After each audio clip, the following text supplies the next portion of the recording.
Hi, my name is Karen Ellery Jones and welcome to In 30. Today's guest, well, he's been a musician, he's been a CPA, he writes a very funny blog, which is often quite revealing, and he now is our state rep. You could kind of say he's a modern day Renaissance man. Randy Hunt, welcome to In 30. Really happy to be here, Karen. Glad you could come by. I have to tell everyone that you're our first Republican, my first Republican guest, and I'm quite excited about I have to say I'm totally shocked at that statement, but I'm glad to be the first one. And I promised I wouldn't throw Randy under the bus. We're just going to have a nice conversation. So I want to say welcome, and let's talk about your blog. You have a blog, and as a writer myself who has a blog, I truly appreciate great writing, and I find that your writing is really quite revealing, very funny. And today you had a great blog entry on recycling, which kind of fits in quite nicely into the town of Sandwich and what we're going through. Yeah, it certainly does. I've been very interested in recycling for a long time, and so I put, you know, we try and put our money where our mouth is, and so we bought 3 bins, put them in the kitchen. Mary has standards for what can actually be in the kitchen, and they have to match the decor. Most women do. You have to give kudos to Mary because they're really quite nice. You can find the video if you go to Randy Hunt blog. Just Google Randy Hunt or Randy Hunt blog and find it. And what it is we have one for 5-cent deposits, one for plastic cans and glass, and then one for paper and cardboard, which is how they do this recycling down at the transfer station. So being a manufacturing manager, that was one thing you didn't mention. I actually was a plant manager of a plant down in Juarez, Mexico, the most dangerous city on earth, although at the time it wasn't so bad. Right. And having that background in manufacturing, I kind of had to study the kitchen and figure out how Mary moves around and does things, and then I came up with a spot for these. Did you install cameras so you could see Mary's traffic pattern? Almost like that, you know, little drawings. Yeah. And so we got these trash cans that would fit the space, excuse me, and then we put them in, and they've been great. We have gone from 4 bags a week that we used to toss in the trailer at the transfer station down to just 1. And I still take 4 bags a week, maybe 5 sometimes, but all the rest of those are for recycling. So I like that. I'm looking for a tumbler now because I want to start my compost thing. I spoke with Carl Johansson at length about how to do composting, and so I'm going to try that this spring and see how that works. Well, you'll have to come by to my house because my husband is the king of composting. Oh, that would be good. And he has 3 different compost piles in various stages of decomposition. And you have to like pitchfork them and turn it. Yeah. Right, yeah. And as far as like the recycling goes, I know that we have just 1 bag of trash as well now because we recycle.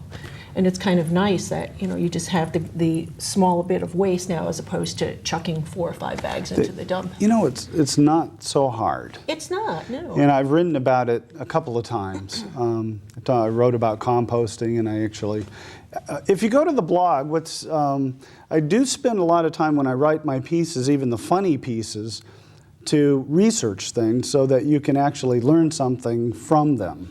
And so oftentimes there's links to the tumbler systems for doing composting and things like that there. I really enjoy doing it.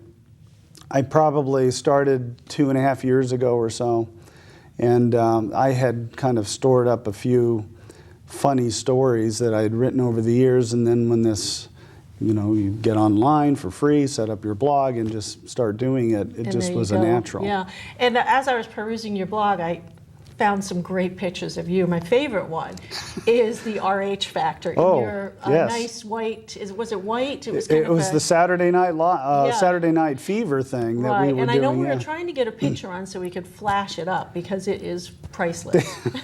Well, if they can do that, it is. I agree. We had matching suits. We had black vests and pants and white shirts, and we had white vests and pants and black shirts. Those were our 2 disco outfits, bell bottoms, and you could take your sleeve and stretch it down to here if you needed to, right. all that and you polyester. Couldn't walk near a fire because you would probably combust. It was pretty funny. But yeah, on the blog, there's also video of one of our bands, and you can see that, and just all kinds of things. Now, you were a music major, is that right? I was, in yeah. college. I was a trombone major. Right, and what made you switch over to accounting? Money, yeah. Okay. Well, actually what happened was I got an opportunity to do something a lot of people don't get to do, and that is student teach early in their college career. I was sophomore when I got to go to a junior high school and do a semester of teaching. And that semester convinced me that I was on the wrong track. And was this as a music teacher? Yeah, and usually what happens is you get through 4 years and your very last semester is student teaching, and then you say, that's not really what I want to do. So I'm really happy I got that early. Right. And as it turned out, I went for a couple of years as a double E major, electrical engineering major, and then finally, after I fell in love with my first wife, I ended up having to make the decision, I got to get out of this school doing something. My brother was a CPA. I asked him, hey, what's it like being a CPA? And he said, he told me about all this stuff, and I said, I think I could do that. Right. So coming out of engineering into just adding and subtracting and dividing and multiplying was pretty easy. Right, right. So let's talk about, you were down in Texas, you lived in Mexico, you were also in the city, is that right? Your career path led you to New York City? Yeah, exactly. I worked in Juarez, Mexico. I lived in El Paso, Texas, so I crossed the international bridge every day. And that was for about 7 years. And, are you fluent in Spanish? I was, although my Spanish was very relevant to what was happening in a manufacturing place. Okay, so you, right. And so, yeah, kind of if I just went on a trip someplace, I'd struggle a little bit more. And it's been a long time, too. But I started off by carrying a Spanish-English dictionary in my pocket, and every time I would, need to say something, I'd flip to it. And I actually wrote a blog story about that, too. Oh, because I didn't see that one. Yeah. I had made a few severe mistakes on my translations and pronunciation that were quite embarrassing. And the blog piece is called, Can I Look Up Your Dress? Oh, okay. And it's about getting confused about these words. Right. So, yeah, I spoke Spanish. Before that, when I was still with Pete Marwick, or KPMG now, I was in New York City for a couple of years. Fell in love with the Four Seasons. Always wanted to come back to the Northeast. Mm-hmm. And I got hired as a plant manager by a company based in New Bedford, and I ended up eventually coming up here and going back into an accounting role as corporate controller and then CFO. Right. And then how'd you land in Sandwich? Well, we ended up selling that company. It was part of a Chapter 11 reorganization. We sold pieces of that company off. Mm-hmm. And I got all of that deal done and kind of cleaned up all the paperwork, and then I started my own CPA practice here in Sandwich. I had been looking for potentially other opportunities. We even sold our house anticipating that the market was likely to stop climbing as fast as it did, mm-hmm. which was a good move, but to give me some flexibility in case we went somewhere else. But then I decided, I really want to be here. And so we rented a house and started the CPA practice. And then a couple of years ago, we ended up buying another house, and it's on Quaker Meeting House Road. Mm-hmm. So it's, I love the place. And I never thought I would be into politics. I started watching cable access TV. I started, throwing popcorn at the screen and stuff when people said things I disagreed with, and it motivated me to get involved. So I started my own TV program, and that's kind of how I got introduced by a number of other people into getting into the finance committee, and then eventually I ran for selectman. Right. So then what made you run for the representative seat? I know it was an open seat, and generally that's when people jump in. Sure. Well, number one, the seat was coming open. I was aware of that, and so I had to sit down and just think about all of the people that I thought would be good running for that I was aware of. Right. And of course my name was on that list, and I called about 30 or 35 people and just talked about it and decided that it would be the right thing to do. So I threw my hat in the ring, and Lance and I had a very... Cycle-rama? Yeah, we had our campaign cycle. Yep, your campaign cycle. Lance and I thought had a very straight up campaign. Both of you ran a very great campaign, I think. Didn't delve into any personal issues, which was kind of nice. No, well, the truth of the matter is we couldn't have gotten our names into the paper if we wanted to, because That's true. the congressional race distractions were just huge. Right. And so Lance and I actually, we're working together on a number of issues right now, as he has become the Cape and Islands coordinator for Congressman Keating. Right. So that was good. We knew each other before, and we're better friends now than even before we ran. Right. So tell me about your first, couple of months in. Well, how do you like it? Is it more work, less work? Here's the funny part. January 5th, we get sworn in. And so it's a lot of pomp and circumstance. You didn't have like a long flowing robe or anything? Well, sort of. Not us, but the sergeants at arms were wearing tails and top hats, and they carry these tall staves around with them. And what happens is the House gets organized, and they send a committee over to the Senate, says, we're ready for business. Senate sends a committee over, we're ready for business. Then each of us send a committee over to the governor, we're ready for business. And the governor comes in, swears us all in, and then we recessed for a month. Oh. So what happened was, that was it, basically. We had one other formal session in January. But January is when we file bills for the legislative session, which is 2 years long. Mm-hmm. And on the 21st of January, 5,400 or so bills had been filed for this legislative session. That's extraordinary, isn't it? It's actually a couple of thousand less than the time before. Oh, wow. Because I think people were having trouble with the new software. Yes. But nonetheless, there's way more than can ever be handled. But the date is important because a bill filed by that filing deadline is guaranteed to get a hearing in front of a committee. Okay. Not that you don't have to push it, but it's supposed to be heard. So what happened after that is a couple of weeks for people to co-sign. And then the clerks have to assign all of these bills to the various committees to be heard.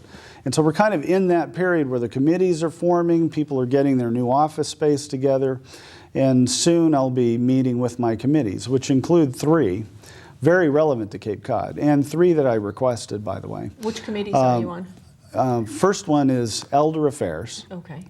Substance abuse, or it's mental health and substance abuse, is another joint committee with the Senate.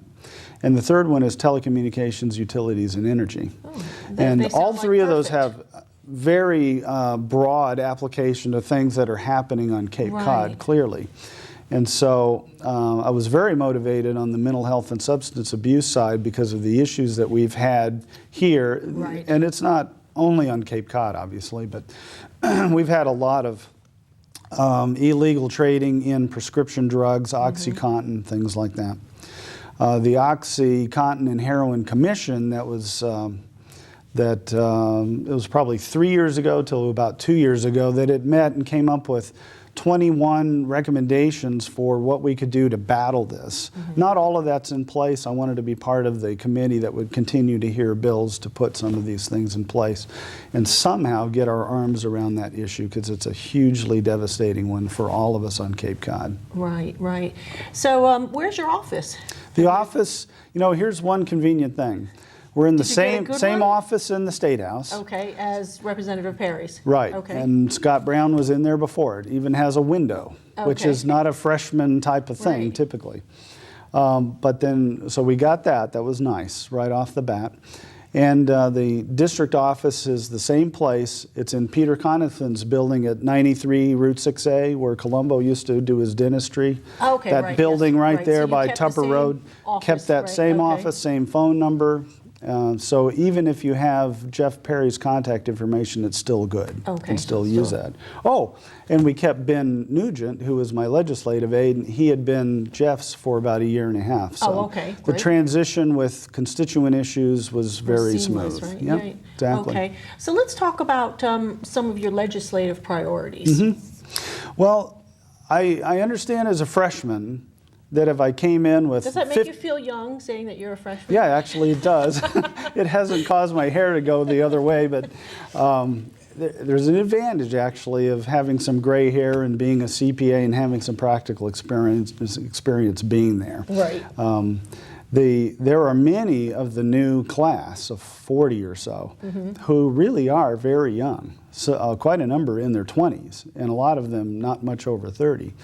And so a few of us who are a little more senior oftentimes are kind of looked up to for our life experience when we have conversations. Which is I think very important. But I understand that as a freshman, I can't come to, just run in there with 100 bills and start thinking anything's going to be happening. And I also realize that there are advantages and disadvantages being in the minority party as well. So I decided to focus on three things. Three things that are certainly cross-the-aisle issues. Trying to get relief for people from the extraordinarily increasing cost of health insurance. Who's against controlling health care costs? Obviously nobody would say yes to that. And so I came out with what's called the HELP Act. The HELP Act is Health Care Expense Lowering Plan. It's the best I could do, okay? That's pretty good. It's the best I could come up with.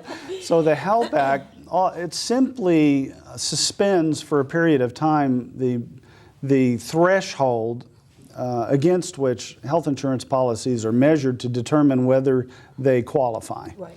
And if they don't qualify, even if you have health insurance but it doesn't meet the standard. Right, because they set minimum standards. Right, it's called a minimum creditable coverage. Right.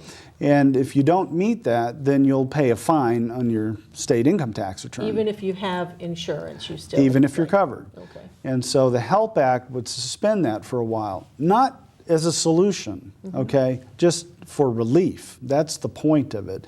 While we spend the next couple of years, 3 or 4 years, whatever it's going to take to try and get our hands around how to control this thing. Right. Because it is unsustainable. I did a chart the other day that ran from fiscal year 08 all the way through the governor's proposed budget for fiscal year 12. Bottom line on the budget for the state, it went up by $1.3 billion, okay, over that period of time. Health care costs went up over $2 billion. And so, well, who took the brunt of the difference?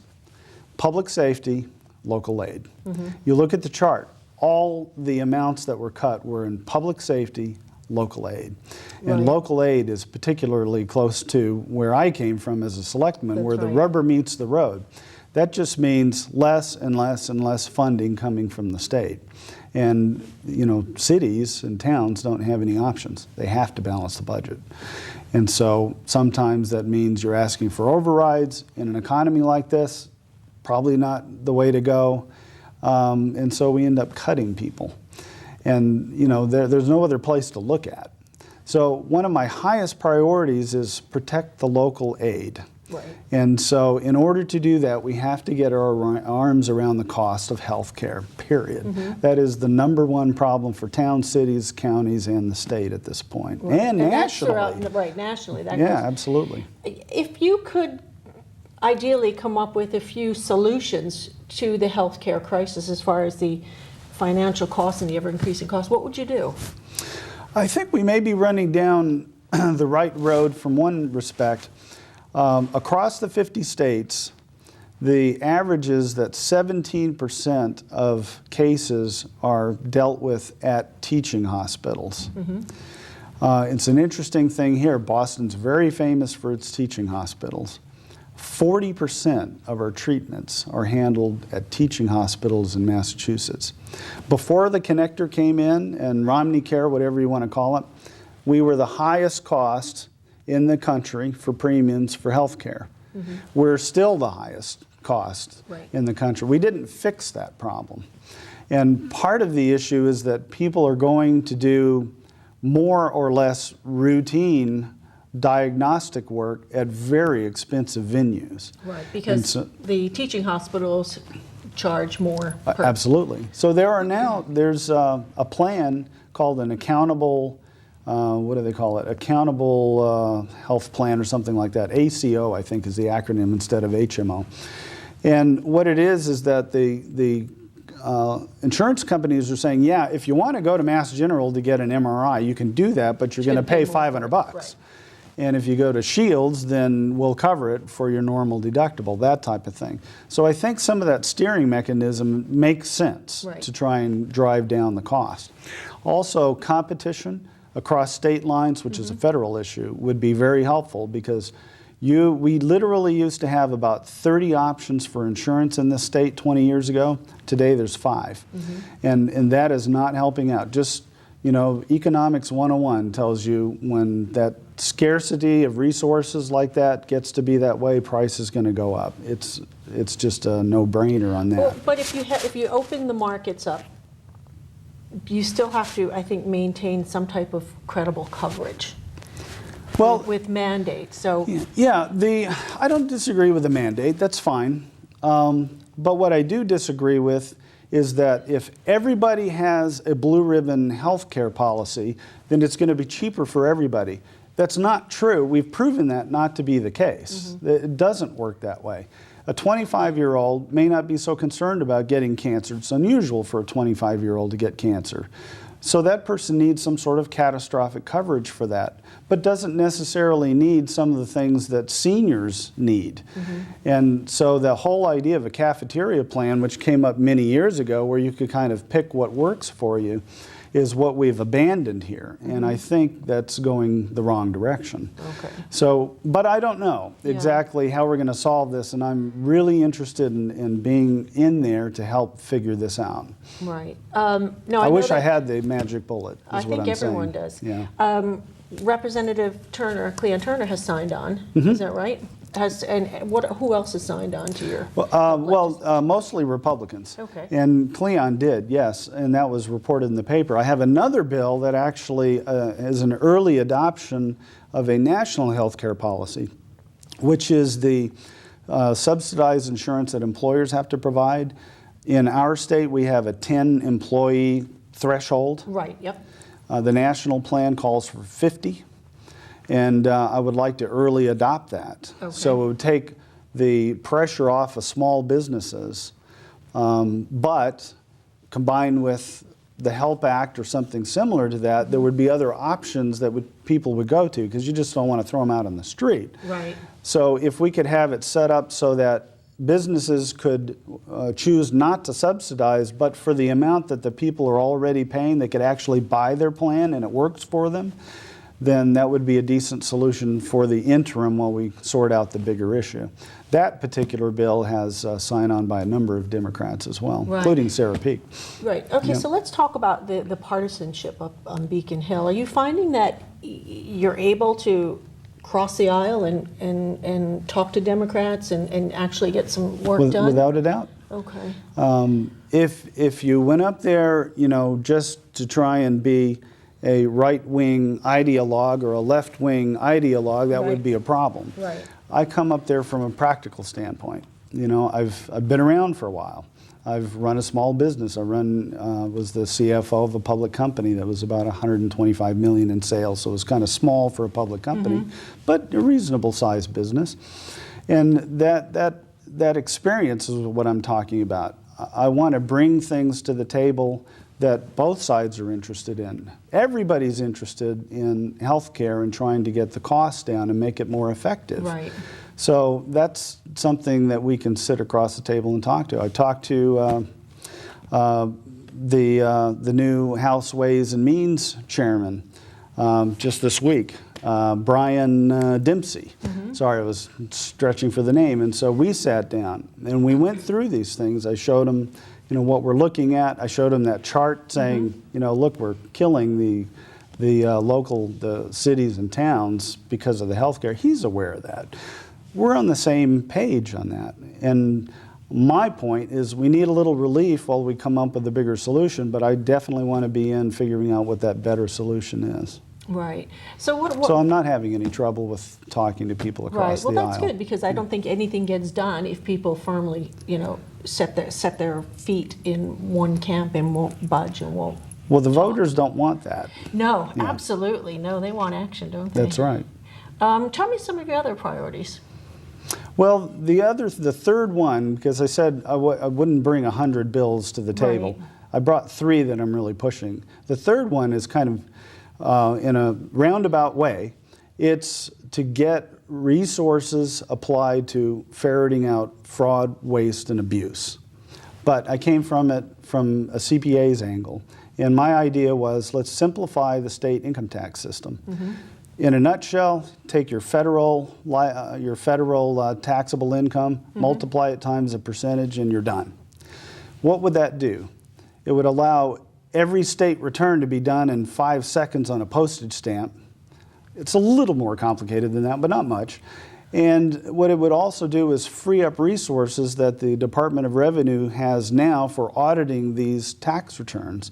Auditors who could actually go and focus their effort in other areas, maybe on corporate tax return auditing, mm-hmm. or maybe even go to Health and Human Services and try and get rid of some of these people who are defrauding our system, who are causing people who truly deserve to have the benefits, not to get them because somebody else is gaming the system. Right. We need more resources. If you ask those people that are in those departments, anecdotally, they'll give you lots of examples of people gaming the system. Mm-hmm. And if you talk to the auditors in those areas, they'd say, I wish we had twice as many people. Right. This is to do that. So it's kind of an interesting concept to simplify something like that. But I talked to the DOR. They liked it. They Yeah. said, hey, to simplify our life, and we could certainly use more resources to go after the bigger fish. Right. So I'm just going to work on 3 major things. I have other legislation that's not less important, but more specifically related to towns and things like that you do to file. Right. And so I'll focus on some things that I think I can make some headway on. Okay, let's talk about your per diem. Oh, yeah. I know that was a big issue for you. You said that most people don't get paid to drive to their work. Most don't. Unless you're in sales, you can. And I'll give you some IRS rules on that sometime, because some people think that things are legal that aren't. Right. But for a state representative, look, I understand that, you know, if you got a $60,000 job in Boston and you lived in Williamstown, mm-hmm. you know, you might move closer to Boston. Right? Because it's like, well, I can't commute 3 Right. hours a day. One way. So state reps can't do that. They have to live in their district. So I understand the whole concept that mm-hmm. that kind of levels the playing field right. there.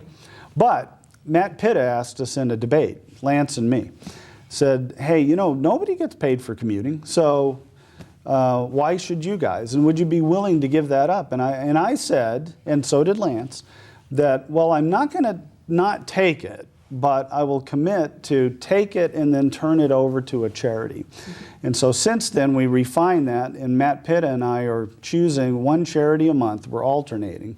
It's called Driving for Charity. And the first $315 that I gave was to the Audible Local Ledger in Mashpee. They're Reading for the Blind. Right. It's a great organization. And so February's is going to be chosen by Matt, and then we'll just tag team and choose a charity. The only rule is the charity needs to be in the 5th Barnstable District or helping people who live in the 5th Barnstable District. So it's just a nice thing to do, I think. Nobody's taken me up on it, by the way. My challenge kind of went on deaf ears. Yeah. Well, what about those people, for example, who live, you know, on the border of New York and Western Mass, and they have to come in? Would you still say no, sorry? No. Look, I don't take anything away from that. That's why I'm saying I understand they can't move closer. Right. That's fine. I absolutely have nothing against anybody who is taking that per diem. That's totally fine. It's my own choice to. So do you have charities now calling you up saying, hey, Randy? I do. Yes, I do. I have quite a list I have to sort through. Right. So it needs to be, I think it really needs to be a charity that helps people, not some sort of high society gala type of thing. You know what I mean? Right. But just, you know, people on the ground that do things and really help out people. Those are the types of charities that I'm looking for. Right. Okay. Now, your Randy Hunt blog is Randy Hunt, it's Blogspot. Yeah, if you just Google, and this is what I've learned lately, just type in Randy Hunt into the Google search, and you'll find my blog, you'll find my state website, you'll find the election website, and you'll find my CPA website. All pops up on there, so that's the easiest way to find it. Yeah, I would encourage people, to see a different side of me.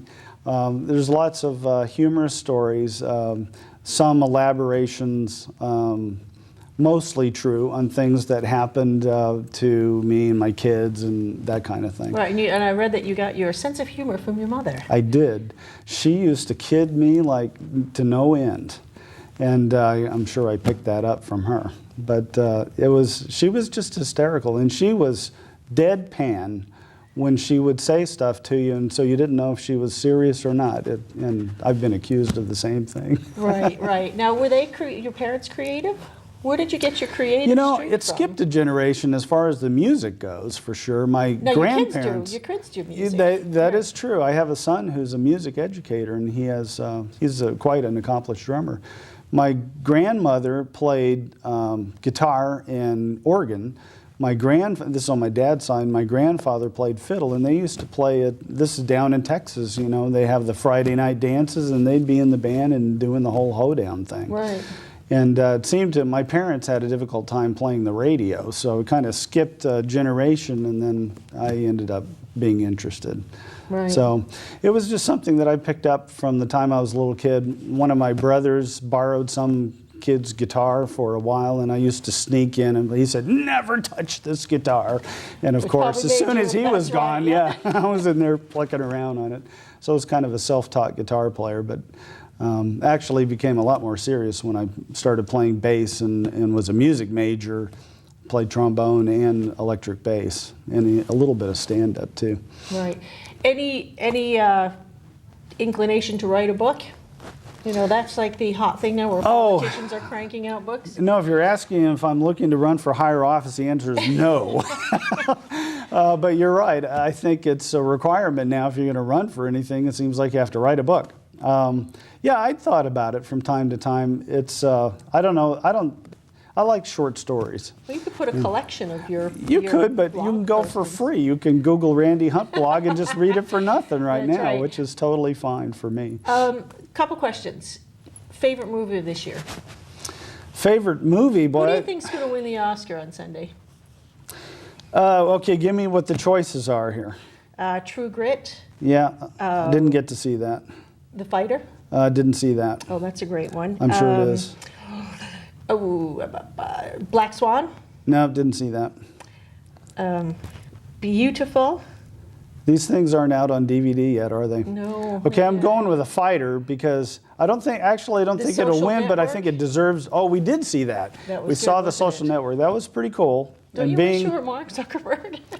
I was a computer programming geek too, but not of the level of Zuckerberg, no question. That was a pretty good movie, but the stuff that I've seen about The Fighter and heard about it, love for that thing to win because I think that was just an awesome story. So we're going to have to go see it, though. Yeah, it's great. Not good at the movie reviews because I've been so busy. We haven't been able to get out to the theater. Yeah, well, maybe you can sneak out this weekend and see a couple movies. Tax season, Karen. Oh, Tax season. I know. You're a busy guy. Well, That's Randy, right. thanks so much for stopping by. Great. Good to talk to you. And you. I'll come back anytime. Anytime. Thanks so much.